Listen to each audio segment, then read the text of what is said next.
옛날 옛적 눈보라가 몰아치던 어느 포구 마을에서 한 아이가 회초리를 맞으며 이렇게 말합니다. 나는 이 집안의 장자다. 배가 고프니 밥을 달라. 하지만 돌아온 것은 따뜻한 밥이 아니라 차가운 매질이었습니다. 그날 그 아이는 집에서 쫓겨났고 사람들은 모두 말했지요. 저 아이는 아마 죽었을 것이다. 그런데 세월이 흘러 모든 것을 잃어가던 그 집에 정체를 숨긴 한 상인이 찾아옵니다. 그리고 그가 천천히 얼굴을 드러내는 순간 모두가 숨을 삼키게 되지요. 그 회초리를 맞던 아이가 살아 돌아온 것입니다. 오늘 이야기는 핏줄보다 더 깊은 인연, 버림받은 아이가 어떻게 자신의 인생을 되찾았는지에 대한 조용하지만 깊은 옛날 이야기입니다. 잠들기 전 마음을 편히 내려놓고 끝까지 함께 들어보시지요. 이야기가 마음에 드신다면 구독과 좋아요는 다음 이야기를 이어가는 큰 힘이 됩니다. 그럼 지금부터 포구에서 시작된 한 사내의 인생 이야기를 들려드리겠습니다.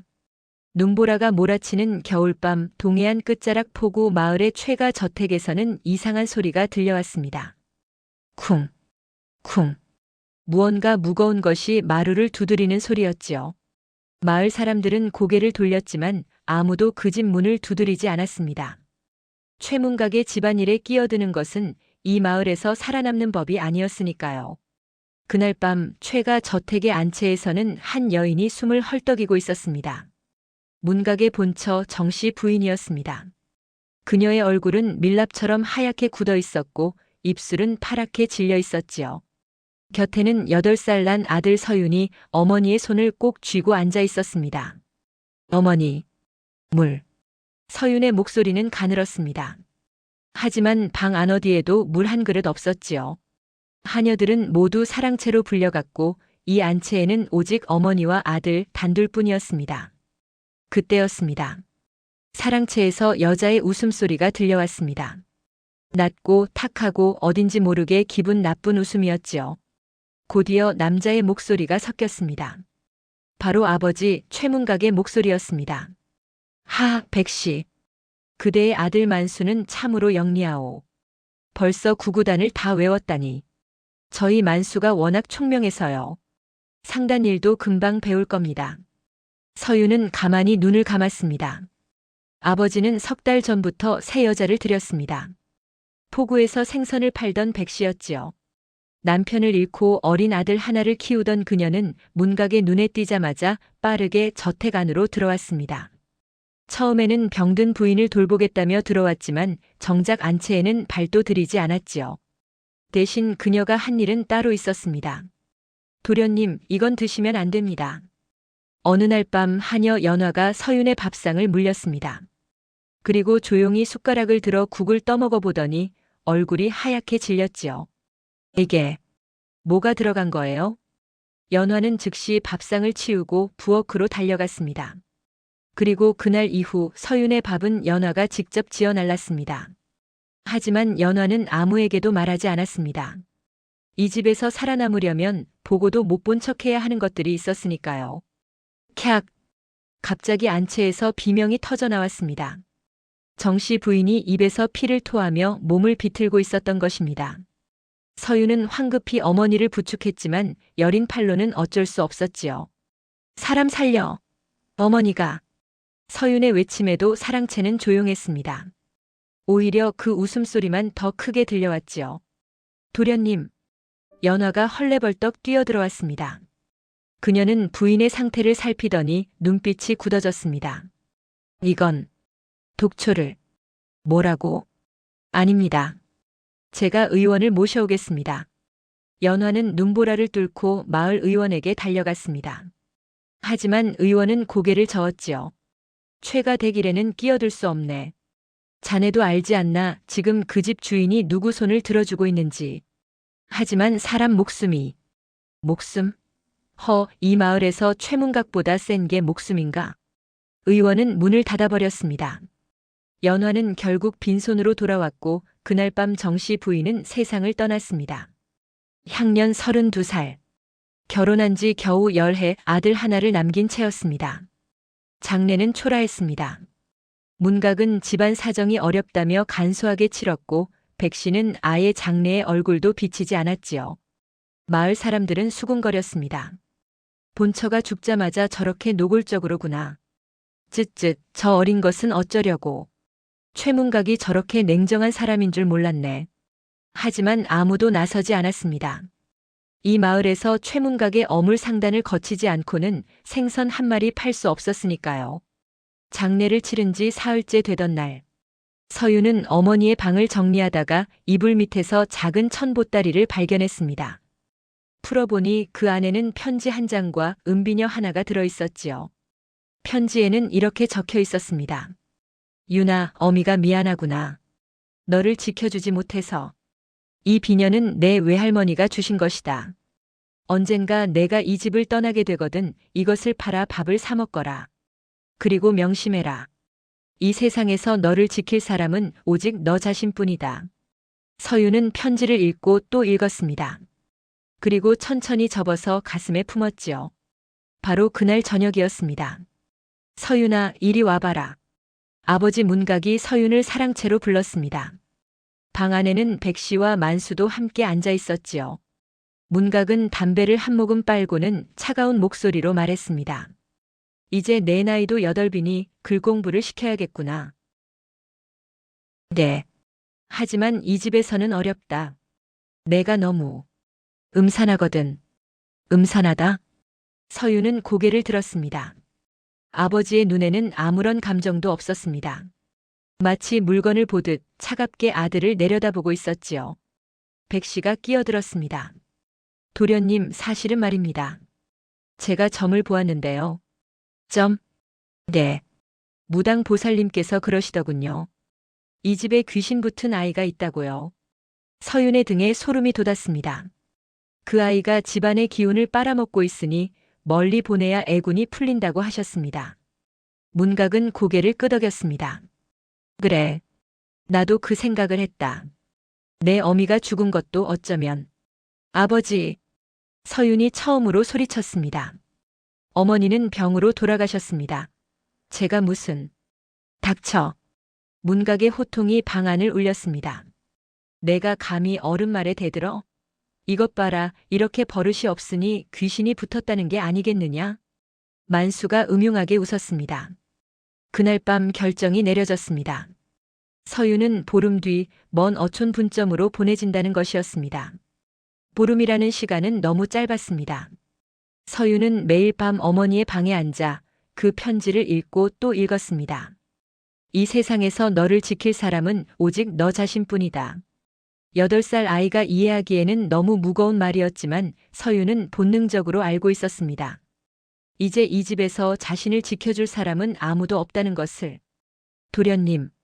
어느 날 밤 연화가 몰래 안채로 들어왔습니다. 그녀의 손에는 작은 보따리가 들려 있었지요. 이게 뭐예요? 떠나실 때 필요한 것들입니다. 옷가지 몇 벌과 그리고 이것. 연화가 꺼낸 것은 낡은 장부 한 권이었습니다. 이건 마님께서 살아계실 때 몰래 정리하신 거예요. 이 집 상단의 진짜 장부입니다. 서유는 장부를 펼쳤습니다. 거기에는 최가 상단이 거래한 모든 내역이 빼곡히 적혀 있었습니다. 누구에게 얼마를 빌렸고 누구에게 얼마를 떼었는지, 어느 관리에게 뇌물을 주었고 어느 포구와 밀무역을 했는지까지. 왜 어머니가 이런 걸? 마님께서는 아셨어요. 언젠가 주인 어른께서 배신할 거라는 걸. 그래서 도련님을 위해 남겨두신 겁니다. 연화의 목소리가 떨렸습니다. 이건 도련님의 목숨줄이에요. 절대 잃어버리면 안 됩니다. 서유는 장부를 꼭 껴안았습니다. 어머니의 체온이 아직 남아있는 것만 같았지요. 바로 그때였습니다. 뭐 하는 거냐? 문이 벌컥 열리더니 백 씨가 나타났습니다. 그녀의 얼굴은 분노로 일그러져 있었지요.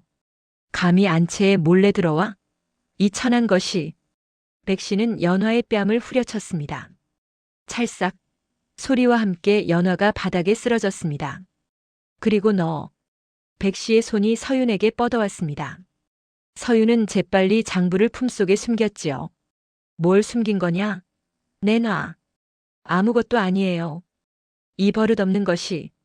백 씨는 서윤의 옷을 뒤지기 시작했습니다. 하지만 서윤은 필사적으로 몸을 비틀며 저항했지요. 그 와중에 은비녀가 바닥에 떨어졌습니다. 오, 이게 뭐냐? 백 씨의 눈이 번뜩였습니다. 이거 은비녀잖아. 제법 값나가겠는데? 그건 어머니가 주신. 죽은 사람 것이 무슨 소용이냐? 내가 가져가겠다. 백 씨는 비녀를 낚아챘습니다. 서윤이 비명을 지르며 달려들었지만 백 씨는 아이를 밀쳐냈지요. 쿵! 서윤은 벽에 부딪혀 쓰러졌습니다. 도련님! 연화가 아이를 부축하려 했지만 백 씨가 막아섰습니다. 너도 이 집에서 당장 나가. 내일 아침까지 짐 싸서 꺼져. 하지만은 무슨.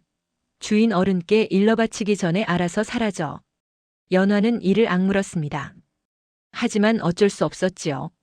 이 집에서 하녀 따위는 물건보다 못한 존재였으니까요. 그날 밤 연화는 짐을 쌌습니다. 그리고 서윤의 방으로 살금살금 기어들어왔습니다. 도련님 주무세요? 연화 누나. 저 내일 떠나요. 하지만 걱정 마세요. 도련님이 가시는 그곳으로 저도 갈 겁니다. 어떻게요? 그 어촌분점 거기 책임자가 제 먼 친척이에요. 제가 부탁하면 저를 받아줄 거예요. 연화는 서윤의 손을 꼭 잡았습니다. 도련님 약속하세요. 절대 포기하지 않겠다고. 언젠가 이 집으로 돌아와서 마님의 원한을 갚겠다고. 서윤은 고개를 끄덕였습니다. 그의 눈에는 더 이상 눈물이 없었습니다. 대신 차가운 결기만이 서려 있었지요. 며칠이 흘렀습니다. 떠나기 하루 전날 밤 최가 저택에서는 잔치가 벌어졌습니다. 백 씨가 정식으로 최문각의 후처가 되는 날이었지요. 축하하오, 최나리. 허허, 이제 집안에 활기가 돌겠소. 마을의 유지들이 모여들었습니다. 모두 최문각의 비위를 맞추기 위해서였지요. 안채에서는 서윤이 홀로 짐을 싸고 있었습니다. 가져갈 것은 많지 않았습니다. 옷가지 몇 벌, 어머니의 장부, 그리고 연화가 준 마른 식량 조금. 형, 뭐해? 문이 열리더니 만수가 들어왔습니다. 그의 손에는 떡이 들려 있었지요. 내일 떠난다며? 잘됐다. 이제 이 집은 내 거야. 만수는 떡을 한 입 베어 물며 희죽거렸습니다.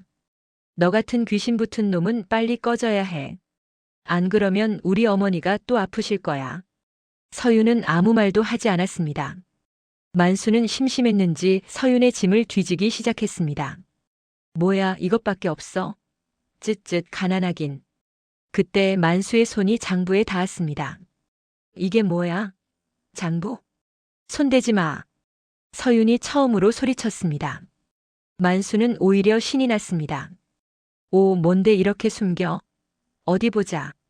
만수가 장부를 펼치려는 순간 서윤이 달려들었습니다. 두 아이는 뒤엉켜 바닥을 굴렀습니다. 이거 내 거야. 시끄러워. 내게 어딨어. 다 우리 집 거야. 쿵, 탕. 소란을 듣고 하인들이 달려왔습니다. 이게 무슨 일이냐? 문각이 나타났습니다.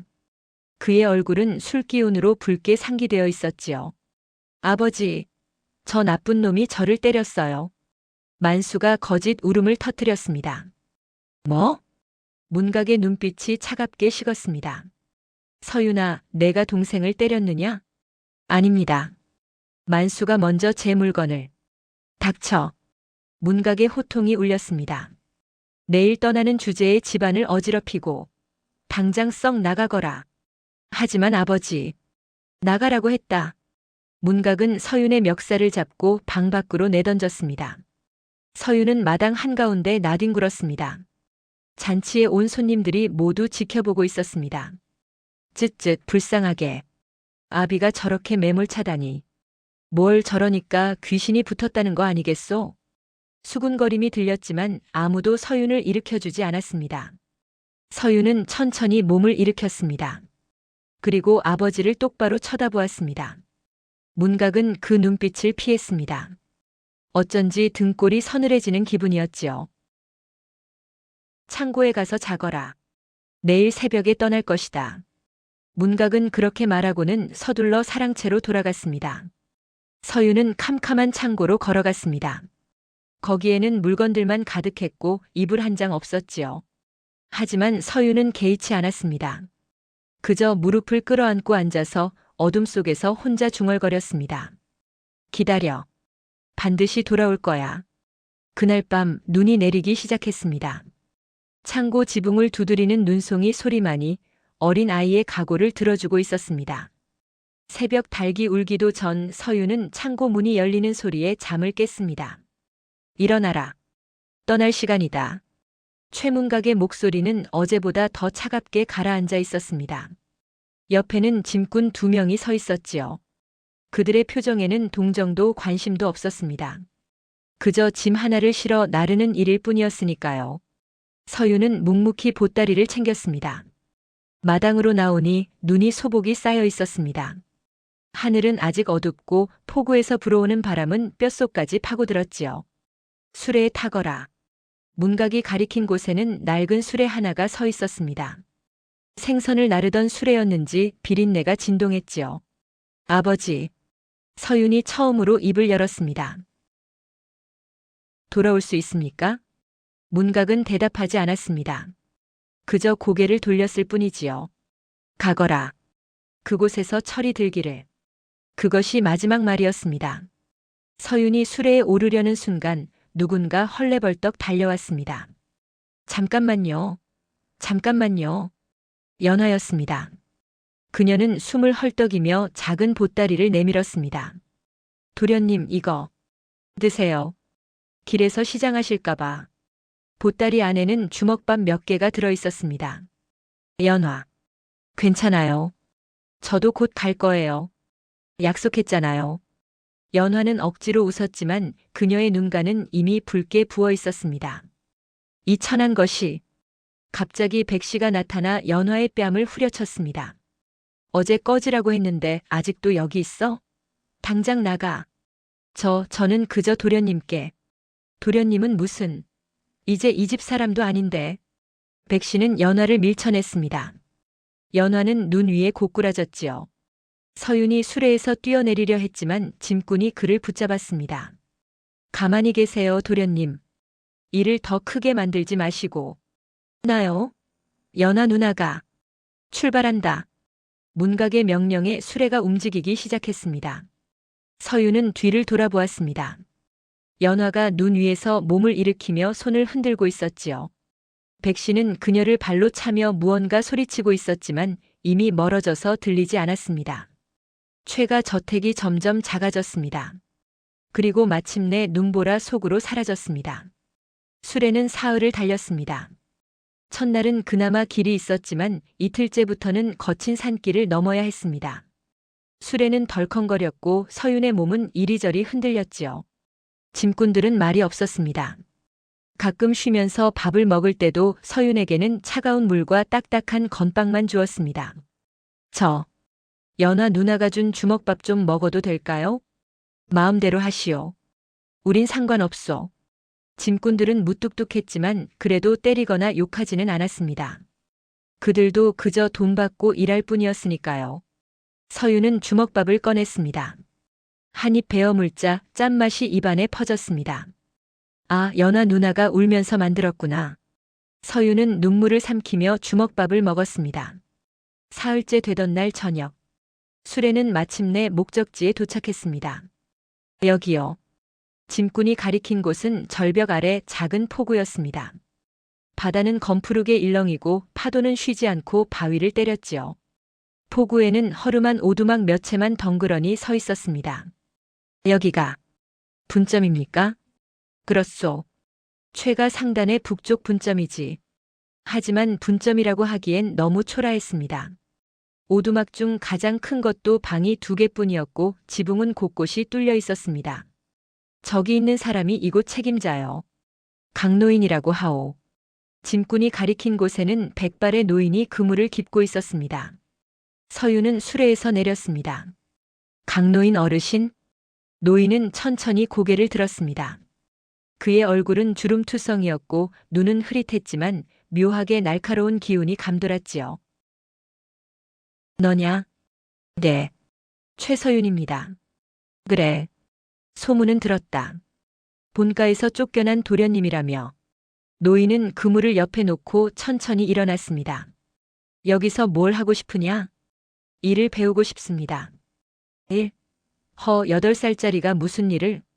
노인이 비웃었습니다. 그럼 그냥 앉아서 밥이나 먹을 거냐? 서유는 고개를 저었습니다. 제가 할 수 있는 일이라면 뭐든 하겠습니다. 노인은 서윤을 한참 바라보았습니다. 그러더니 갑자기 껄껄 웃었습니다. 좋아. 그 정신은 마음에 드는구나. 좋아, 내일부터 일을 시키지. 감사합니다. 감사는 무슨. 대신 여기서는 도련님이고 뭐고 없다. 그냥 서윤이다. 알겠냐? 네. 그리고 밥은 내가 직접 벌어 먹어야 한다. 일 안 하면 굶는 거다. 알겠습니다. 노인은 서윤을 작은 오두막으로 데리고 갔습니다. 여기서 자거라. 이불은 저기 있고.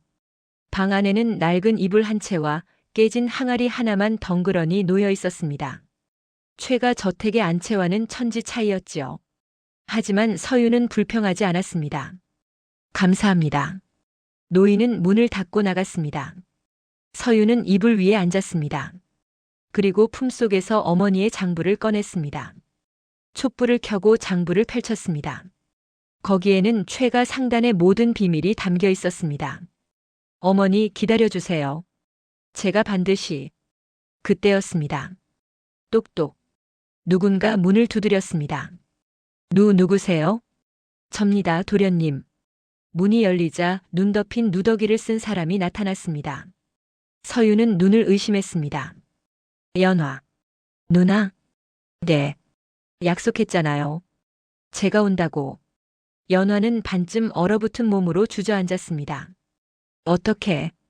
어떻게 여기까지 걸어왔어요. 사흘 밤낮을. 연화의 발은 피투성이었습니다. 신발은 이미 다 닳아 헤어져 있었지요. 미쳤어요. 이 겨울에 혼자 걸어서? 괜찮아요. 도련님 곁에만 있으면 돼요. 연화는 그렇게 말하고는 그대로 기절했습니다. 서유는 황급히 노인을 불렀습니다. 어르신, 사람이 쓰러졌어요. 강노인이 헐레벌떡 달려왔습니다. 연화를 보더니 혀를 찼습니다. 쯧쯧, 이 추운 날 무슨. 얼른 방으로 옮겨라. 노인은 연화를 업고 안으로 들어갔습니다. 그리고 따뜻한 물을 데워 연화의 몸을 녹였지요. 한참이 지나서야 연화가 눈을 떴습니다. 도련님, 정신 차렸어요? 네. 다행이에요. 제대로 찾아온 것 같네요. 연화는 희미하게 웃었습니다. 강노인이 물었습니다. 너도 최가에서 온 거냐? 네. 저는 하녀였습니다. 하지만 쫓겨났어요. 그래서 걸어왔다는 거냐? 미친 짓이구나. 미쳤죠. 하지만 도련님을 혼자 둘 수 없었어요. 노인은 한숨을 쉬었습니다. 쯧쯧. 여기는 놀러 오는 곳이 아니다. 일 안 하면 굶는다. 일하겠습니다. 뭐든지요. 좋아. 그럼 내일부터 둘 다 일을 시키겠다. 노인은 그렇게 말하고는 방을 나갔습니다. 서윤과 연화만 남았습니다. 누나 정말 괜찮아요? 괜찮아요. 이제 시작이에요, 도련님. 연화는 서윤의 손을 꼭 잡았습니다. 여기서부터 다시 시작하는 거예요. 그리고 언젠가 돌아간다. 서윤이 말을 이었습니다. 두 사람은 서로를 바라보며 고개를 끄덕였습니다. 밖에서는 파도 소리가 끊임없이 들려왔습니다. 거칠고 차갑고 무자비한 소리. 하지만 두 사람은 그 소리를 들으며 각자의 다짐을 새겼습니다. 이곳에서 살아남겠다고. 그리고 반드시 돌아가겠다고. 다음 날 새벽. 강노인은 서윤과 연화를 깨웠습니다. 일어나라. 해가 뜨기 전에 바다로 나가야 한다. 두 사람은 부랴부랴 옷을 챙겨 입고 밖으로 나왔습니다. 바다는 아직 어두웠고 차가운 바람이 얼굴을 후려쳤지요. 오늘부터 너희는 내 배에 탄다. 그물 손질하고 고기 나르고 배 청소하고 할 일이 산더미다. 예. 대답만 잘하네. 두고 보자 얼마나 버티나. 노인은 빙긋 웃으며 배로 걸어갔습니다. 서윤과 연화도 뒤를 따랐습니다. 파도가 발을 적셨습니다. 차가운 물이 뼛속까지 스며들었지만 두 사람은 이를 악물었습니다.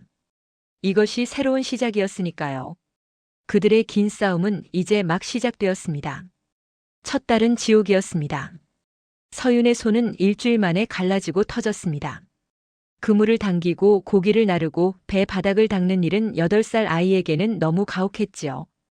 연화도 마찬가지였습니다. 저택에서 바느질이나 하던 그녀의 손은 금세 물집투성이가 되었습니다.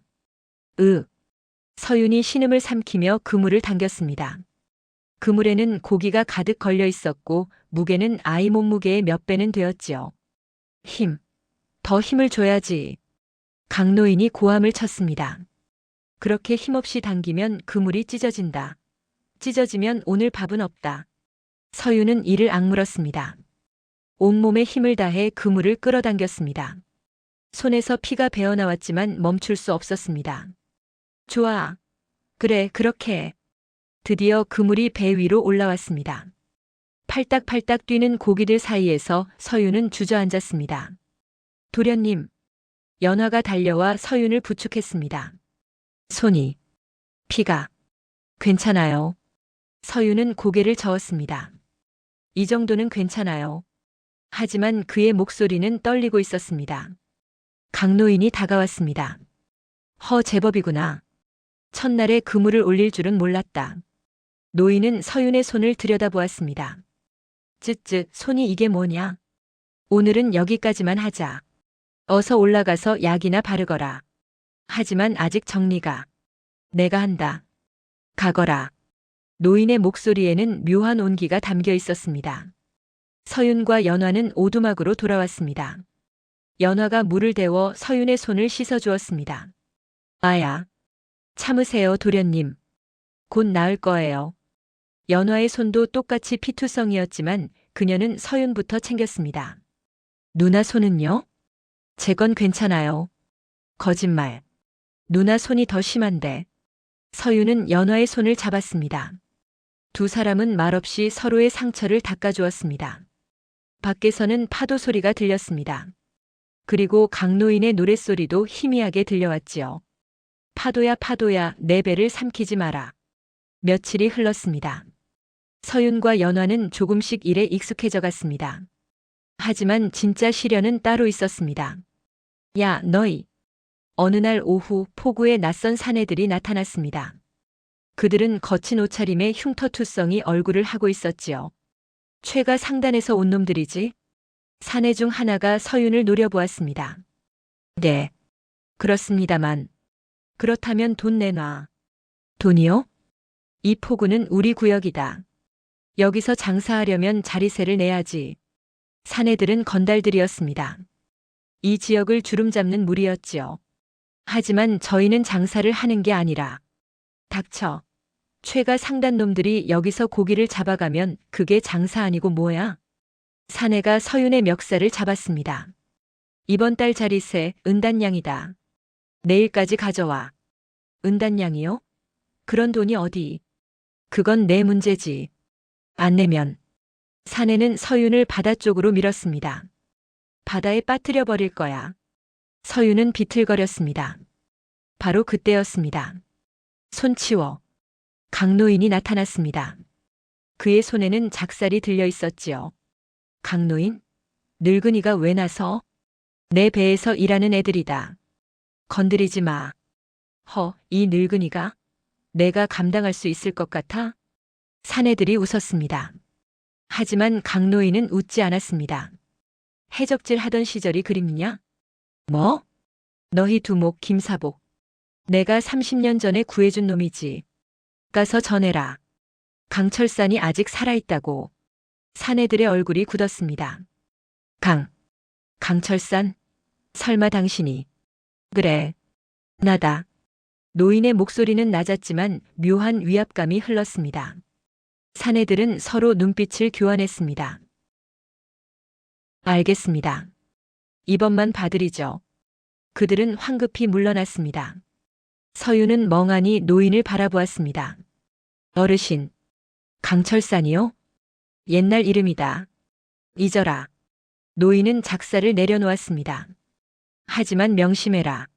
세상에는 주먹으로 해결할 수 있는 일도 있지만 결국은 머리가 이긴다. 무슨 뜻이신지. 너희는 힘이 약하다. 그러니 똑똑해져야 한다. 알겠냐? 서윤은 천천히 고개를 끄덕였습니다. 그날 밤 강노인은 서윤과 연화를 불렀습니다. 앉아라. 노인은 낡은 주판을 꺼냈습니다. 오늘부터 이걸 배워라. 주판이요? 그래. 장사꾼이 되려면 숫자를 알아야 한다. 노인은 주판알을 튕기기 시작했습니다. 딸깍딸깍. 1 더하기 1은? 2요. 10 곱하기 10은? 100이요. 좋아. 그럼 이건? 고기 100마리를 잡았다. 한 마리에 답푼씩 받으면? 서윤은 잠시 생각했습니다. 500푼입니다. 그럼 그 중에 30마리가 썩었다면? 70마리만 팔 수 있으니 350푼입니다. 빠르구나. 노인은 빙긋 웃었습니다. 연화, 너는? 저도 계산할 수 있습니다. 연화도 대답했습니다. 좋아. 그럼 오늘부터 너희는 낮에는 고기를 잡고 밤에는 장사를 배운다. 장사요? 그래. 여기서 평생 고기나 잡고 살 거냐? 아니면 돌아갈 거냐? 노인의 눈빛이 날카로워졌습니다. 너희 분명 뭔가 계획이 있지? 그냥 쫓겨난 게 아니라 돌아갈 생각을 하고 있어. 서윤은 입을 다물었습니다. 노인은 빙긋 웃었습니다. 숨기지 마라. 내 눈은 아직 멀쩡하거든. 좋아, 돕겠다. 대신 조건이 있다. 조건이요? 이곳 분점을 제대로 된 상단으로 만들어라. 그럼 너희가 돌아갈 때 뒷배가 되어주마. 서윤과 연화는 놀란 눈으로 노인을 바라보았습니다. 왜? 저희를 도와주시려는 겁니까? 나도 옛날에 배신당했거든. 노인의 목소리가 낮아졌습니다. 강철산이라는 이름 들어봤냐? 아니요. 30년 전 이 바다를 주름잡던 해적이었지. 하지만 동료에게 배신당해 모든 걸 잃었어. 그래서 여기 숨어 산 거야. 노인은 천천히 술잔을 들었습니다. 복수는 했냐고? 안 했어. 늙어버렸거든. 하지만 너희는 다르잖아. 아직 젊고 시간이 있어. 노인은 서윤을 똑바로 바라보았습니다. 그러니 내가 못한 복수 너희가 대신 해라. 배신자들에게 똑같이 갚아줘. 서윤은 주먹을 꽉 쥐었습니다. 감사합니다. 감사는 나중에 해. 일단 살아남아야지. 그날부터 서윤의 진짜 공부가 시작되었습니다. 낮에는 바다에서 고기를 잡았습니다. 손은 굳은 살이 박이고 피부는 햇볕에 그을렸지요. 밤에는 촛불을 켜고 장부를 배웠습니다. 강노인은 30년간 쌓은 장사 비법을 모두 가르쳐 주었습니다. 장사는 속임수가 아니다. 신뢰다. 신뢰요? 그래. 한 번 속이면 2번 장사 못한다. 하지만 한 번 믿음을 주면 평생 거래할 수 있지. 노인은 장부를 펼쳤습니다. 이걸 봐라. 내가 거래하는 상인들 명단이다. 30년 동안 단 한 번도 속인 적 없어. 그래서 지금도 날 믿고 고기를 사가지. 서윤은 장부를 들여다보았습니다. 거기에는 수십 명의 이름과 거래 내역이 빼곡히 적혀 있었습니다. 하지만 어르신, 이 가격은 너무 싼 것 아닙니까? 그래서 이익이 적지. 하지만 오래 가. 노인은 빙긋 웃었습니다. 탐욕은 오래 못 가. 적당한 이익, 그게 장사의 비결이야. 서윤은 고개를 끄덕였습니다. 하지만 마음속으로는 생각했습니다. 아니야. 난 달라야 해. 적당한 이익으로는 최가로 돌아갈 수 없어. 그의 눈빛이 어둡게 가라앉았습니다. 연화가 그 눈빛을 알아챘습니다. 도련님, 괜찮아요, 누나. 난 알고 있어요. 뭘 해야 하는지. 서윤은 어머니의 장부를 꺼냈습니다. 그리고 강노인의 장부와 비교하기 시작했습니다. 두 장부는 완전히 달랐습니다. 하나는 신뢰로 쌓은 장부, 하나는 탐욕으로 쌓은 장부. 서윤은 두 장부를 모두 익혔습니다. 그리고 자신만의 방법을 만들어가기 시작했습니다. 석 달이 흘렀습니다. 서윤은 이제 혼자서도 그물을 당길 수 있었습니다. 연화는 고기를 손질하고 말리는 법을 완벽히 익혔지요. 그리고 어느 날 포구에 큰 배 한 척이 들어왔습니다. 강노인, 오랜만이오. 배에서 내린 것은 뚱뚱한 중년 상인이었습니다. 오 박서방. 웬일이오? 이번에 큰 거래가 있어서 왔소. 고기 1000마리가 필요하오. 1000마리? 그건 좀. 돈은 넉넉히 주겠소. 한 마리에 10푼. 주변 상인들이 술렁거렸습니다. 보통 5푼인데 2배나 주겠다는 것이었지요. 하지만 강노인은 고개를 저었습니다. 안 됩니다. 1000마리는 이 포구 한 달치 물량이요. 그걸 한꺼번에 넘기면 다른 단골들이 굴소. 그게 무슨 상관이요? 돈 되는 장사하면 되지. 안 됩니다. 노인은 단호했습니다. 박서방의 얼굴이 굳었습니다. 강노인 다시 생각해 보시오. 이건 일생일대의 기회. 됐어. 돌아가시오. 박서방은 혀를 찼습니다. 즉 고집불통 영감. 좋소. 다른 폭으로 가겠소. 그가 돌아서려는 순간이었습니다. 잠깐만요. 서윤이 나섰습니다. 누구냐 꼬맹이? 저는 이곳에서 일하는 서윤입니다. 제안이 하나 있습니다. 강노인이 놀란 눈으로 서윤을 바라보았습니다. 서윤, 내가 무슨... 어르신, 잠깐만 제게 맡겨주세요. 서윤은 박서방에게 다가갔습니다. 1000마리를 원하신다고 하셨죠? 그렇소. 드릴 수 있습니다. 하지만 조건이 있습니다. 서윤의 눈빛이 빛났습니다. 어린아이의 눈이 아니었습니다. 그것은 장사꾼의 눈이었습니다. 조건이라니 꼬맹이 주제에? 박서방이 코웃음을 쳤습니다. 하지만 서윤은 물러서지 않았습니다. 한 마리에 10푼은 터무니없이 비쌉니다. 당신은 급하시니까 그런 값을 부른 거겠죠. 뭐라고? 하지만 저희도 바보는 아닙니다. 1000마리를 한꺼번에 넘기면 이 포구의 다른 거래선들이 끊깁니다. 그 손실을 계산하면 10푼으로는 터무니없이 부족하죠. 주변 사람들이 숨을 죽였습니다. 8살 아이의 입에서 나온 말이라고는 믿기지 않았지요. 박서방의 얼굴이 붉어졌습니다. 이놈이 감히 제 말이 틀렸습니까? 서윤은 차갑게 물었습니다. 박서방은 할 말을 잃었습니다. 실제로 그는 급했습니다. 한양의 큰 잔치에 납품할 고기가 필요했고 다른 포구는 이미 물량이 떨어진 상태였지요. 좋다. 그럼 내가 원하는 조건이 뭐냐? 첫째, 한 마리에 15푼입니다. 뭐? 그건 너무. 둘째, 대금은 절반은 지금, 절반은 물건을 넘긴 후입니다. 당연한 거 아니냐? 셋째, 서윤의 눈빛이 더욱 날카로워졌습니다. 앞으로 석 달간 이 포구의 고기는 모두 당신을 통해서만 팔겠습니다. 대신 당신은 우리에게 한양의 시세 정보를 넘겨주셔야 합니다. 박서방의 눈이 커졌습니다. 내가 지금 독점 거래를 제안하는 거냐? 그렇습니다. 미친놈. 내가 뭔데 그런 계약을. 저는 최가 상단의 사람입니다. 서윤이 차갑게 말했습니다. 그 순간 박서방의 얼굴이 굳었습니다. 최가 상단? 네. 이곳은 최가 상단의 북쪽 분점입니다. 제가 여기 책임자의 허락을 받고 제안하는 겁니다. 서윤은 강노인을 돌아보았습니다. 노인은 잠시 망설이다가 천천히 고개를 끄덕였습니다. 그렇소. 이 아이 말이 곧 내 말이오. 박서방은 잠시 고민했습니다. 독점 거래는 위험했습니다. 하지만 동시에 안정적이기도 했지요. 석 달간 물량을 보장받는다면 한양 잔치뿐 아니라 다른 거래도 확보할 수 있었습니다. 좋다. 하지만 한 마리에 15푼은 너무 비싸. 12푼이다. 14, 13이 마지노선이다. 좋습니다. 서윤은 손을 내밀었습니다. 박서방은 어린아이의 손을 한참 바라보다가 결국 악수했습니다. 계약서를 쓰지. 물론입니다. 서윤은 연화를 돌아보았습니다. 연화는 이미 먹과 붓을 준비하고 있었습니다. 계약서가 작성되었습니다.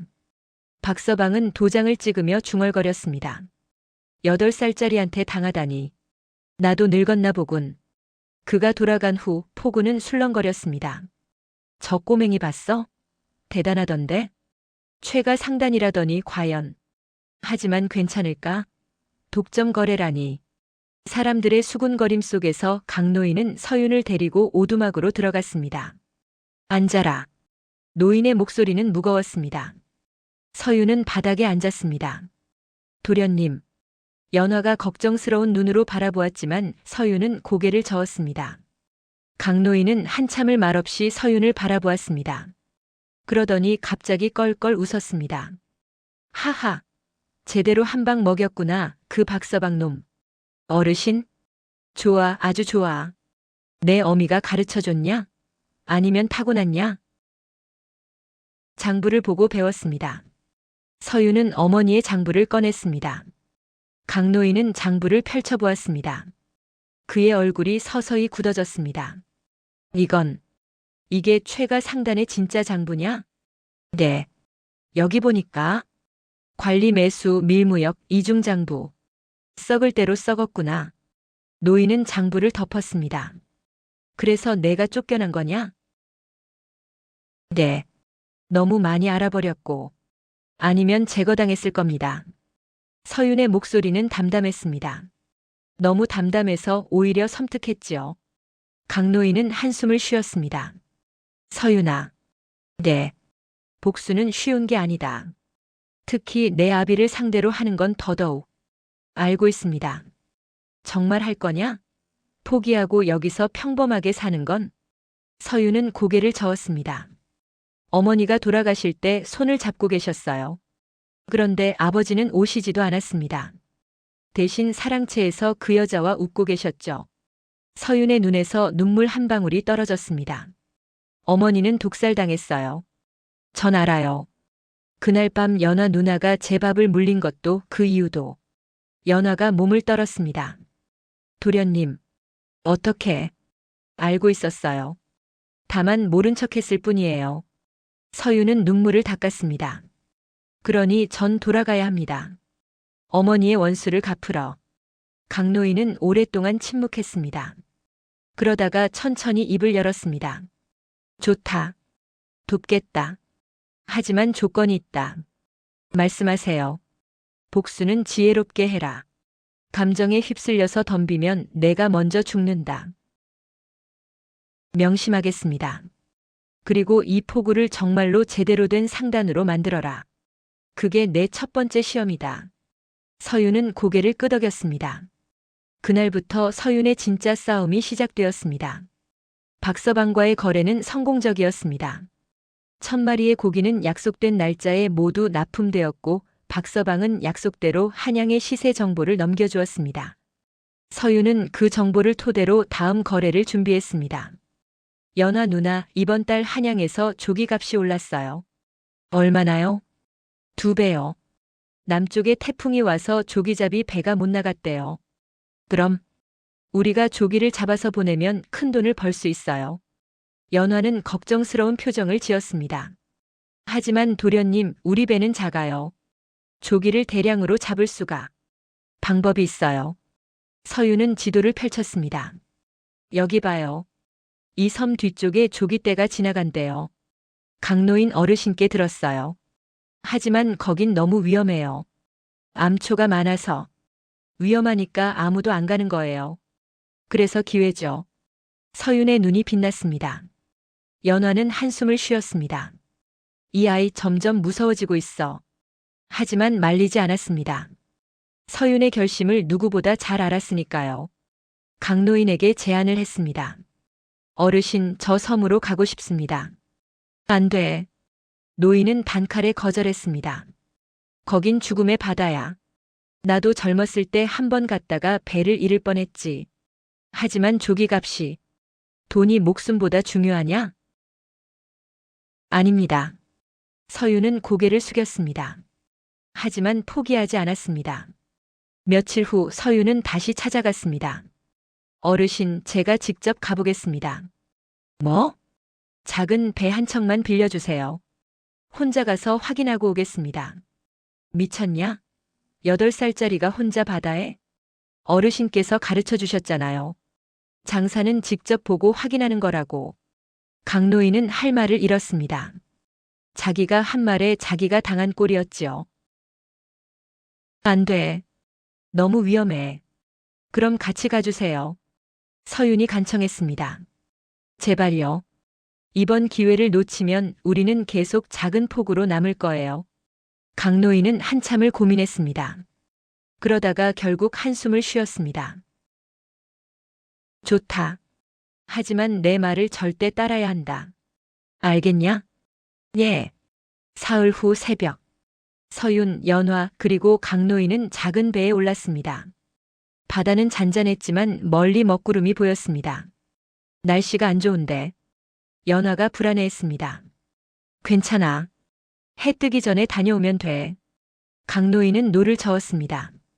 배는 천천히 섬을 향해 나아갔습니다. 1시간쯤 지났을까? 섬 근처에 도착했습니다. 여기다. 조심해라. 암초가. 그때였습니다. 쿵.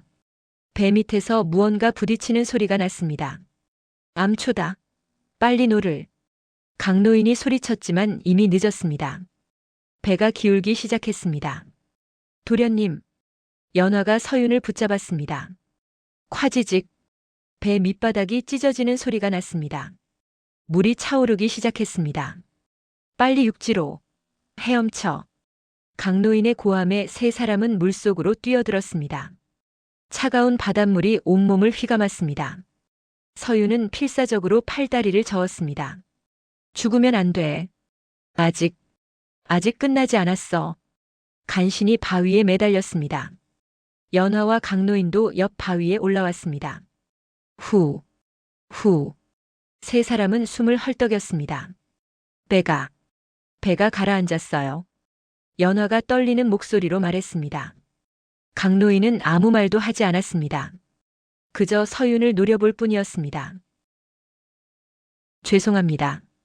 서윤이 고개를 숙였습니다. 죄송하다고 끝이냐? 우린 이제 어떻게 돌아가지?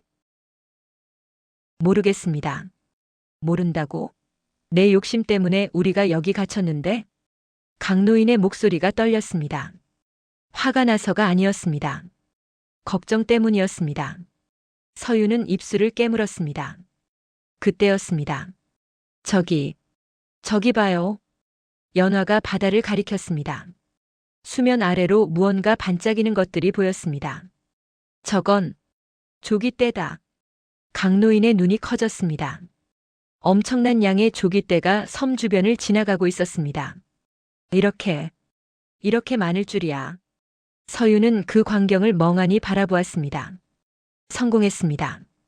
조깃대를 찾는 데는. 하지만 배가 없었습니다. 잡을 수도 돌아갈 수도 없었습니다. 크크. 하하. 서윤이 웃기 시작했습니다. 도련님? 우스워요. 찾았는데 잡을 수가 없네요. 그의 웃음소리는 점점 커졌습니다. 하지만 그 웃음 속에는 눈물이 섞여 있었습니다. 강노인은 그런 서윤을 한참 바라보았습니다. 그러다가 한숨을 쉬었습니다. 울지 마라. 예? 아직 끝난 게 아니야. 노인은 바위 위에서 일어났습니다. 여기서 신호를 보내면 마을에서 볼 거다. 그럼 누군가 올 거야. 하지만 파도가 올 거야. 반드시. 노인은 옷을 벗어 높이 흔들기 시작했습니다. 연화도 따라했습니다. 서윤도 일어나 함께 옷을 흔들었습니다. 1시간이 지났습니다. 2시간이 지났습니다. 해가 중천에 떴습니다. 그리고 마침내 저기 배다. 멀리서 배 한 척이 다가오고 있었습니다. 구조되었습니다. 세 사람은 마을로 돌아왔습니다. 온몸이 떨리고 입술이 파랗게 질려 있었지만 살아 돌아왔습니다. 그날 밤 서윤은 오두막에 혼자 앉아 있었습니다. 난 너무 서둘렀어. 욕심을 부렸어. 손톱을 깨물었습니다. 이래서는 안 돼. 더 신중해야 해. 더 철저하게. 문이 열렸습니다. 강노인이 들어왔습니다. 서윤아. 네. 오늘 실수했지? 죄송합니다. 사과는 필요 없다. 대신 배워라. 노인은 서윤 옆에 앉았습니다. 욕심은 나쁜 게 아니야.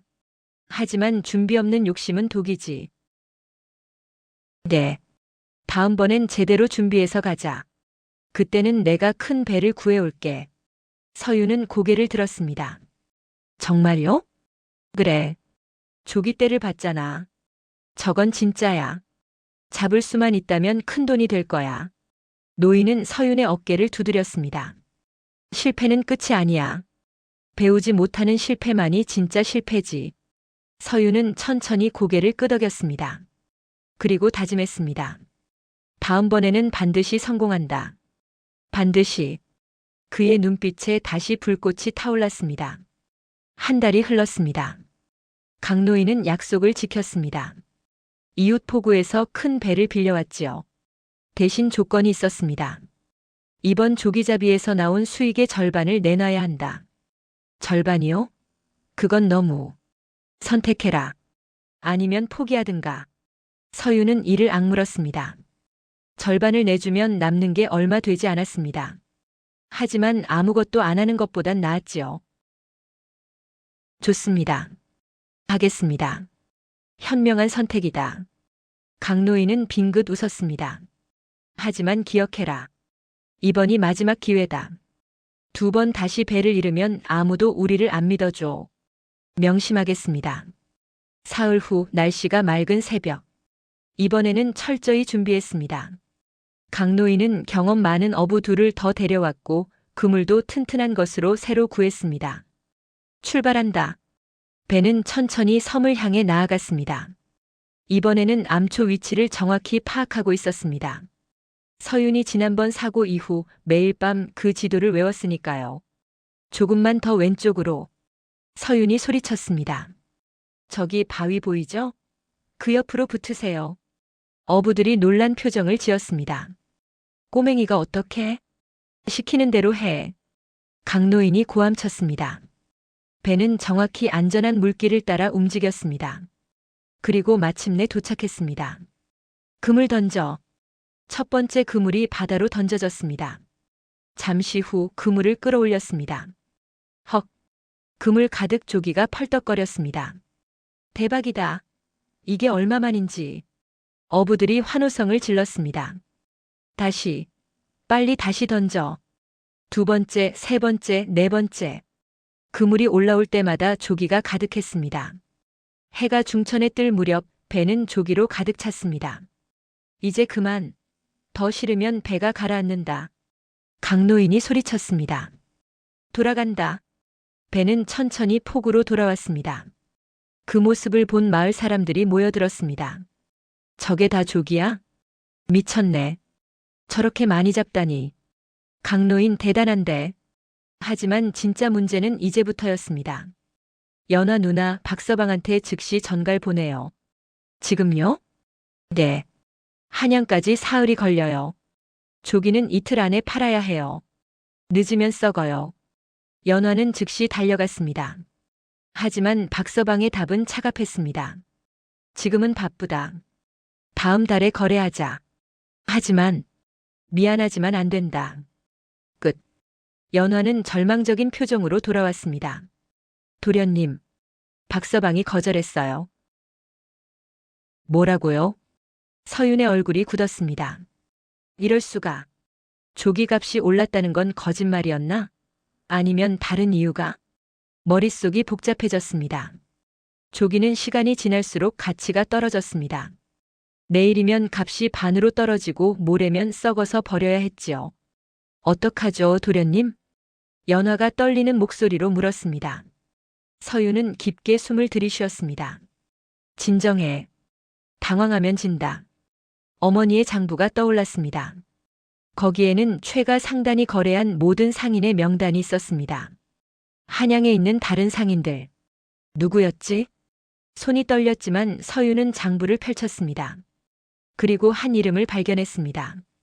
정상인. 종로 어물전 주인. 그 사람이요? 어머니 장부에 적혀 있어요. 박서방의 경쟁자래요. 서윤의 눈이 빛났습니다. 연아 누나, 이 사람한테 연락할 수 있어요? 하지만 한양까지는. 아니요. 이 근처에 그 상단 분점이 있을 거예요. 찾아봐요. 연화는 즉시 마을을 뛰어다니기 시작했습니다. 그리고 1시간 후 찾았어요. 남쪽 포구에 정상인의 분점이 있대요. 거리는 달리면 1시간이요. 가요. 지금 당장. 서윤과 연화는 숨가쁘게 달렸습니다. 남쪽 포구에 도착했을 때는 해가 기울고 있었습니다. 저기가 정상인 분점이래요. 허름한 창고 하나가 전부였습니다. 문을 두드렸습니다. 누구요? 안에서 중년 남자가 나왔습니다. 죄송합니다. 정상인 어르신을 만나고 싶은데요. 정주인은 한양에 계신다. 무슨 일인데? 조기를 팔고 싶습니다. 조기? 얼마나? 1,000마리요. 남자의 눈이 커졌습니다. 1,000마리? 지금? 네. 오늘 잡은 싱싱한 조기입니다. 남자는 잠시 생각하더니 안으로 들어가 뭔가를 꺼냈습니다. 잠깐만 기다려봐. 주인님께 전가를 보내볼게. 1시간이 흘렀습니다. 어둠이 내렸습니다. 서윤과 연화는 초조하게 기다렸습니다. 제발 받아주세요. 드디어 남자가 나왔습니다. 주인님께서 직접 오신다고 하셨어. 내일 아침에. 내일 아침이요? 그럼 너무 늦는데. 그게 최선이야. 싫으면 다른 데 가봐. 서윤은 고민했습니다. 내일 아침이면 조기값이 떨어집니다. 하지만 지금 포기할 수는 없었습니다. 알겠습니다. 기다리겠습니다. 그래. 여기서 자고 가. 남자는 창고 한쪽을 내주었습니다. 서윤과 연화는 차가운 바닥에 앉았습니다. 도련님 괜찮을까요? 모르겠어요. 하지만 다른 방법이 없어요. 밤은 길었습니다. 서윤은 잠을 이룰 수 없었습니다. 만약 내일도 거절당하면 모든 게 끝이야. 새벽이 밝았습니다. 그리고 해가 떠오를 무렵 말발굽 소리가 들렸습니다. 왔다. 문이 열리고 화려한 옷을 입은 노인이 들어왔습니다. 내가 조기를 판다는 꼬맹이냐? 예. 최서윤입니다. 최 씨? 혹시 최가 상단에? 아닙니다. 그냥 최 씨입니다. 서윤은 재빨리 거짓말을 했습니다. 정상인은 의심스러운 눈으로 서윤을 바라보았습니다. 좋아. 조기 보자. 이쪽입니다. 서윤은 정상인을 폭으로 안내했습니다. 조기들은 아직 싱싱했습니다. 연화와 강노인이 밤새 얼음과 소금으로 보관했거든요. 정상인은 조기를 하나 들어 냄새를 맡았습니다. 괜찮네. 얼마에 팔 거냐? 1마리에 10푼입니다. 뭐? 지금 시세가 5푼인데? 한양에서는 15푼입니다. 서윤이 차분히 대답했습니다. 남쪽 태풍 때문에 조기가 귀해졌어요. 당신도 아시잖아요. 정상인의 눈빛이 날카로워졌습니다. 내가 어떻게 그걸 아냐? 소문으로 들었습니다. 거짓말. 꼬맹이가 시세를 그렇게 정확히 알 리가 없어. 정상인은 한 걸음 다가왔습니다. 누가 시켰냐? 박서방이냐? 아닙니다. 그럼 누구냐? 최가 상단. 내 이름이 최 씨잖아. 서윤은 당황했습니다. 하지만 연화가 나섰습니다. 어르신, 이 아이는 정말 혼자 한 겁니다. 아무도 시키지 않았어요. 내가 뭔데? 저는 이 아이의 누나입니다. 연화는 떨리는 목소리로 말했습니다. 우린 그냥 살아남으려고 하는 거예요. 조기를 잡았고 팔 곳이 필요해요. 그게 다예요. 정상인은 두 사람을 번갈아 바라보았습니다. 그러다가 갑자기 웃었습니다. 재밌는 녀석들이구나. 좋아, 사주지. 정말요? 대신 1마리에 8푼이다. 하지만 10푼이라고. 8푼. 아니면 거래 없어. 서윤은 빠르게 계산했습니다. 1,000마리에 8푼이면 8,000푼. 배 빌린 값 절반 내면 4,000푼. 그물값 빼면 3,000푼 정도 남아. 적은 돈이었습니다. 하지만 없는 것보단 나았습니다. 좋습니다. 현명한 선택이야. 정상인은 주머니에서 은자를 꺼냈습니다. 거래가 성사되었습니다. 조기는 모두 정상인의 수레에 실렸습니다. 꼬맹이. 정상인이 떠나기 전에 서윤을 불렀습니다. 너 재능 있어. 다음에 또 좋은 물건 있으면 연락해. 감사합니다. 그리고 하나 충고하지. 박서방 조심해. 그 인간 내가 생각하는 것보다 더러운 놈이야. 정상인은 그렇게 말하고 떠났습니다. 서윤은 손에 쥔 은자를 내려다보았습니다. 처음으로 자기 힘으로 번 돈이었습니다. 해냈어요, 도련님. 연화가 환하게 웃었습니다. 하지만 서윤은 웃지 않았습니다. 박서방. 그가 왜 거절했을까? 분명 뭔가 이유가 있어. 불길한 예감이 들었습니다. 그리고 그 예감은 정확했습니다. 폭우로 돌아왔을 때 강노인이 심각한 표정으로 기다리고 있었습니다. 서윤아, 큰일이다. 무슨 일이세요? 박서방이 왔었어. 그리고 강노인은 말을 잇지 못했습니다. 그리고요? 우리 집이 불탔어. 뭐라고요? 서윤은 달려갔습니다. 오두막은 재만 남아 있었습니다. 어떻게 된 거예요? 박서방 수하들이 왔어. 그리고 배신자에겐 벌을 준다고 했어. 강노인의 목소리가 떨렸습니다. 내가 막으려고 했는데. 노인의 얼굴에는 멍이 들어 있었습니다. 서윤은 그 모습을 보며 온몸이 부들부들 떨렸습니다. 분노였습니다. 처음 느껴보는 통제할 수 없는 분노. 박서방. 서윤의 목소리는 낮고 차가웠습니다. 제가 직접 찾아가겠습니다. 안 돼. 너 혼자 가면. 괜찮아요. 서윤은 돌아섰습니다. 그의 눈에는 더 이상 두려움이 없었습니다. 오직 차가운 결의만이 타오르고 있었습니다. 도련님, 위험해요. 연화가 붙잡으려 했지만 서윤은 뿌리쳤습니다. 누나는 여기 계세요. 강노인 어르신을 돌봐드려요. 하지만 전 괜찮아요. 약속해요. 서윤은 그렇게 말하고 박서방의 저택을 향해 걸어갔습니다. 해는 저물고 있었습니다. 그의 작은 그림자가 길게 늘어났습니다.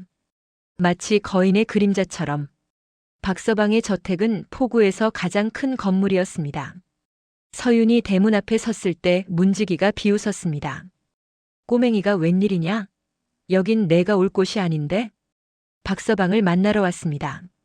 주인 어른께서 너 같은 거지를 왜 만나? 전해주세요.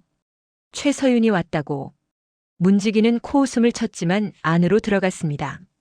잠시 후 의외의 대답이 돌아왔습니다. 들어오래. 서윤은 저택 안으로 들어갔습니다. 화려한 장식들, 비단 병풍, 값비싼 도자기들이 즐비했습니다. 이 모든 것이 다른 사람의 피와 땀으로 만들어진 것이라는 걸 서윤은 알고 있었습니다. 오, 왔구나.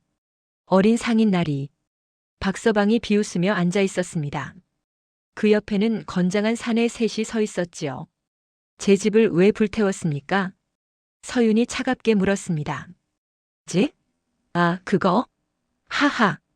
박서방이 배를 잡고 웃었습니다. 그건 교육이었어. 나와 계약했으면서 다른 상인한테 물건을 팔다니. 그게 배신이 아니고 뭐냐? 당신이 먼저 거절했잖아요. 그래도 나한테 먼저 물어봤어야지. 예의라는 게 있잖아. 박서방은 술잔을 들이켰습니다. 하긴 넌 아직 어려서 모르겠구나. 세상이 어떻게 돌아가는지. 저는 알고 있습니다. 서윤의 목소리는 떨리지 않았습니다. 당신 같은 사람들이 어떻게 돈을 버는지. 약자를 짓밟고 약속을 어기고 힘으로 억누르는 거죠. 박서방의 얼굴이 굳었습니다. 입 조심해, 꼬맹이. 여긴 내 집이 아니야. 알고 있어요. 하지만 말은 해야죠. 서윤은 한 걸음 앞으로 나섰습니다. 당신은 제가 정상인한테 조기를 팔 줄 몰랐죠? 그냥 썩어 없어질 줄 알았고요. 뭐? 그런데 제가 팔아버렸어요. 당신 경쟁자한테. 그래서 화가 난 거죠. 박서방의 눈빛이 차갑게 식었습니다. 똑똑하긴 하구나. 그래서 뭐? 그걸 알아서 어쩔 건데? 보상을 받으러 왔습니다. 보상? 박서방이 비웃었습니다. 내가 나한테 보상을 받겠다고. 꿈 깨라, 꼬맹이. 제 집을 불태운 값. 은 20냥입니다. 뭐? 못 주시겠습니까? 당연하지. 내가 미쳤냐? 박서방이 일어섰습니다. 당장 꺼져. 안 그러면 내 다리도 부러뜨릴 거야. 사내들이 서윤에게 다가왔습니다. 하지만 서윤은 물러서지 않았습니다. 그럼 할 수 없죠. 서윤은 품속에서 종이 한 장을 꺼냈습니다. 이게 뭔지 아세요? 뭐야, 그게? 당신과 최가 상단의 밀무역 증거입니다. 박서방의 얼굴이 하얗게 질렸습니다. 뭐라고? 3년 전 당신은 최가 상단과 손잡고 청나라 비단을 밀수입했어요. 관에 신고 안 하고요. 세금도 안 냈죠. 서윤은 차분히 말했습니다. 그 증거가 여기다 있어요. 날짜, 수량, 거래처 전부요. 내가 어떻게? 제 어머니가 남긴 장부입니다. 서윤의 눈빛이 차갑게 빛났습니다. 이걸 관아에 제출하면 어떻게 될까요? 당신은 재산 몰수당하고 유배 가겠죠. 최가 상단도 끝장날 거고요. 박서방은 뒷걸음질 쳤습니다. 이 미친놈아. 내가 그렇게 하면 너도 끝이야. 최가 상단이 내 집안인데. 상관없어요. 서윤은 빙긋 웃었습니다. 전 이미 쫓겨났는걸요. 더 잃을 것도 없어요. 그 미소는 너무 차가웠습니다. 8살 아이의 미소가 아니었습니다. 박서방은 땀을 흘렸습니다. 얼마를 원하는 거냐? 은 20냥이라고 했잖아요. 그건 너무. 아, 그리고 하나 더. 서윤이 끼어들었습니다. 앞으로 우리 포구 사람들한테 손대지 마세요. 특히 강노인 어르신께는요. 약속 못 하시겠어요? 그럼 이 증거를 당장. 알았어. 알았다고. 박서방이 소리쳤습니다. 돈 줄게. 그러니 그 서류는 내놔. 아니요. 서윤은 고개를 저었습니다. 이건 제가 보관할 거예요. 보험으로요. 당신이 약속을 어기면 그때 제출하겠습니다. 이 새끼가. 박서방이 주먹을 쥐었지만 서윤은 꿈쩍하지 않았습니다. 때리시려고요? 좋아요. 하지만 제가 내일까지 집에 안 돌아가면 연화 누나가 이 서류를 관아에 들고 갈 거예요. 완벽한 계획이었습니다. 박서방은 이를 갈았지만 어쩔 수 없었습니다. 가져가라. 그는 떨리는 손으로 은자 20냥을 꺼냈습니다. 서윤은 차분히 돈을 받았습니다. 감사합니다. 좋은 거래였어요. 그리고 돌아서서 걸어갔습니다.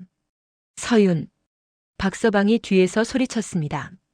넌 절대 평범하게 못 살 거야. 그렇게 살면 반드시 죽어. 서윤은 멈춰 섰습니다. 하지만 돌아보지 않았습니다. 알고 있어요. 전 처음부터 평범하게 살 생각이 없었으니까요. 그리고 그는 저택을 나왔습니다. 밖은 이미 어두웠습니다. 서윤은 은자를 품에 꼭 껴안고 폭으로 돌아왔습니다. 도련님, 연화가 달려왔습니다. 괜찮으세요? 다친 데는 없어요? 괜찮아요. 서윤은 은자를 꺼냈습니다. 이걸로 집을 다시 지을 수 있을 거예요. 강노인이 놀란 눈으로 바라보았습니다. 내가 어떻게 박서방한테서 협상했어요. 서윤은 담담하게 대답했습니다. 강노인은 한참을 서윤을 바라보았습니다. 그러다가 한숨을 쉬었습니다. 넌 점점 무섭게 변하고 있구나. 죄송합니다. 사과할 일이 아니야. 다만 노인은 서윤의 어깨에 손을 올렸습니다. 복수의 길은 외로운 법이야. 그 길을 정말 갈 거냐? 서윤은 고개를 끄덕였습니다. 네. 전 돌아가야 해요. 반드시. 그래. 노인은 더 이상 말리지 않았습니다. 그날 밤 서윤은 혼자 바닷가에 앉았습니다. 파도 소리가 들렸습니다. 그리고 어머니의 목소리가 들리는 것 같았습니다. 윤아, 넌 강한 아이야. 살아남거라. 예, 어머니. 살아남을 거예요. 그리고 돌아갈 거예요. 서윤은 주먹을 쥐었습니다. 4년이 흘렀습니다. 서윤은 12살이 되었습니다. 그동안 많은 것이 바뀌었습니다. 북쪽 분점은 이제 제법 큰 상단이 되었습니다. 강노인의 가르침과 서윤의 재능이 합쳐진 결과였지요. 서윤은 더 이상 어린아이가 아니었습니다. 키는 훌쩍 자랐고 목소리는 낮아졌으며 눈빛은 더욱 날카로워졌습니다. 도련님, 이번 달 장부입니다. 연화가 장부를 내밀었습니다. 서유는 장부를 훑어보았습니다. 수익이 지난달보다 3할 늘었네요. 네. 새로운 거래처가 늘어서요. 좋아요. 이대로 가면 내년에는. 서윤이 말을 멈췄습니다. 문득 창밖을 바라보았습니다. 저 멀리 옛 마을이 있는 방향이었습니다. 도련님? 이제 때가 된 것 같아요. 예. 돌아갈 때요. 연화의 손이 떨렸습니다. 정말요? 이제. 네.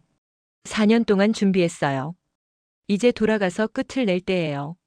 서유는 천천히 일어났습니다. 강노인 어르신께 말씀드리고 올게요. 강노인은 이미 알고 있었습니다. 떠날 거냐? 네. 언제? 보름 후에요. 그 전에 여기 일들을 정리하고요. 노인은 고개를 끄덕였습니다. 좋아. 내가 할 일을 해라. 어르신. 하지만 명심해라. 복수는 끝이 아니야. 복수 후에 어떻게 살 건지 그것도 생각해둬야 해. 서유는 깊게 고개를 숙였습니다. 감사합니다. 모든 걸 가르쳐 주셔서. 가르친 게 아니야. 넌 원래 그런 재능이 있었어. 난 그냥 방향을 알려줬을 뿐이지. 노인은 서윤의 어깨를 두드렸습니다. 가거라. 그리고 살아서 돌아와라. 보름이 흐르는 동안 서윤은 완벽하게 준비했습니다. 어머니의 장부를 다시 정리하고 최가 상단의 빈 목록을 확인하고 거래처 명단을 업데이트했습니다. 그리고 마침내 떠나는 날. 조심히 다녀오세요, 도련님. 포구 사람들이 배웅을 나왔습니다. 이 은혜는 평생 잊지 않겠습니다. 서유는 깊게 인사했습니다. 강노인이 마지막으로 말했습니다. 서유나, 원하는 풀되 내 마음까지 썩이지는 마라. 명심하겠습니다. 서윤과 연화는 수레에 올랐습니다. 수레는 천천히 움직이기 시작했습니다. 4년 전 떠났던 그 길을 다시 돌아가는 것이었습니다. 하지만 이번에는 달랐습니다. 쫓겨난 아이가 아니었습니다. 돌아온 상인이었습니다. 사흘을 달렸습니다. 그리고 마침내 옛 마을이 보였습니다. 도련님, 저기. 연화가 떨리는 목소리로 마을을 가리켰습니다. 하지만 마을은 4년 전과 달랐습니다. 활기가 없었습니다. 포구에는 배가 몇 척 없었고 사람들은 수척해 보였습니다. 무슨 일이 있었던 거죠? 모르겠어요. 하지만 좋지 않은 일인 건 확실해요. 서유는 수레에서 내렸습니다. 마을 사람들이 낯선 청년을 쳐다보았습니다. 아무도 그가 서윤이라는 걸 알아보지 못했습니다. 서윤은 천천히 최가 저택을 향해 걸었습니다. 그리고 저택 앞에 섰을 때 저택은 쓸쓸하게 서 있었습니다. 담장은 무너져 있었고 대문은 삐걱거렸으며 정원은 잡초로 뒤덮여 있었습니다. 이게 어떻게 된 거죠? 연화가 놀라서 물었습니다. 그때 낯익은 목소리가 들렸습니다. 누구세요? 돌아보니 늙은 하인이 서 있었습니다. 서유는 그를 알아봤습니다. 김씨 아저씨? 하인의 눈이 커졌습니다. 그 목소리는 설마 서윤 도련님? 네, 저예요. 돌아왔어요. 하인은 그 자리에 주저앉았습니다. 도련님. 정말 도련님이시군요. 여기 무슨 일이 있었어요? 왜 이렇게 된 거죠? 하인은 눈물을 흘리기 시작했습니다. 도련님, 최가는 망했습니다. 뭐라고요? 주인 어른께서 돌아가셨어요. 1년 전에 서윤의 몸이 굳었습니다. 아버지가 죽었다고. 어떻게 된 거예요? 하인은 떨리는 목소리로 말했습니다. 백씨 마님과 만수 도련님이 상단을 망쳐버렸어요. 빚을 너무 많이 내고 도박을 하고 관리들한테 뇌물 주다가 들키고 결국 주인 어른께서 충격을 받으셔서 서유는 아무 말도 할 수 없었습니다. 복수하러 왔는데 복수할 대상이 이미 사라져버렸습니다. 그럼 백씨와 만수는 도망갔어요. 빚쟁이들한테 쫓겨서요. 지금 어디 있는지. 하인이 말을 잇지 못했습니다. 서유는 저택을 바라보았습니다. 텅 빈 저택, 무너진 가문, 사라진 원수. 도련님, 연화가 조심스럽게 불렀습니다. 서유는 천천히 입을 열었습니다. 들어가 봐야겠어요. 안으로. 오늘 이야기는 복수를 위해 돌아온 사내의 이야기가 아니라 버림받은 아이가 자기 인생을 끝내 포기하지 않았던 이야기였습니다. 맞서 싸우기보다, 견디는 법을 배웠고 원망하기보다 스스로를 단단하게 만들었지요. 그래서 그는 과거를 무너뜨리러 돌아온 것이 아니라 그 위에 조용히 서기 위해 다시 그 길을 찾았던 것입니다. 지금 이 순간 우리 각자의 삶에도 말없이 견뎌온 시간들이 있다면 이 이야기가 작은 위로가 되었기를 바랍니다. 오늘 밤도 편안한 마음으로 잠드세요. 이야기가 마음에 남으셨다면 구독과 좋아요는 다음 예시이야기를 이어가는 큰 힘이 됩니다. 지금까지 귀한 시간을 함께 해주셔서 고맙습니다. 다음 이야기에서 다시 뵙겠습니다.